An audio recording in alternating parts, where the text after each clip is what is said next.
નમસ્કાર દર્શક મિત્રો, આપ જોઈ રહ્યા છો એનએન ન્યૂઝ. હું છું એન્કર અર્પિતા પટેલ. હવે જોઈએ અગત્યના સમાચાર. આજરોજ જ્યારે ગુજરાત માધ્યમિક અને ઉચ્ચતર માધ્યમિક શિક્ષણ બોર્ડ ગાંધીનગર દ્વારા ધોરણ 12 સામાન્ય પ્રવાહનું પરિણામ જાહેર થયું છે, ત્યારે મહીસાગર જિલ્લાના સંતરામપુર તાલુકાની શારદા વિદ્યાલય કાલીબેલ શાળાનું સામાન્ય પ્રવાહનું 97.18% અને સેન્ટરનું 98.35% પરિણામ પ્રાપ્ત કરેલ છે.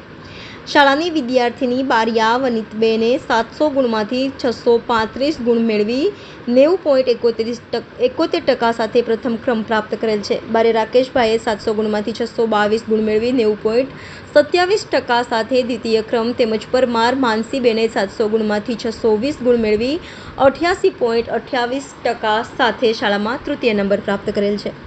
શાળામાં 90% ઉપર 2 વિદ્યાર્થીઓ, 85% ઉપર 2 વિદ્યાર્થીઓ તેમજ 80% ઉપર 5 વિદ્યાર્થીઓ આવેલ છે. તમામ વિદ્યાર્થીઓને શાળા પરિવાર દ્વારા અભિનંદન પાઠવ્યા હતા. તેમજ ગ્રામીણ વિસ્તારમાં આવેલા શાળામાં એનસીસી તેમજ એનએસએસ અને ખેલકૂદમાં પણ જિલ્લા કક્ષાએ વિશેષ સિદ્ધિઓ હાંસલ કરેલ છે. બ્યુરો ચીફ નયન પટેલ, એનએન ન્યૂઝ, મહીસાગર.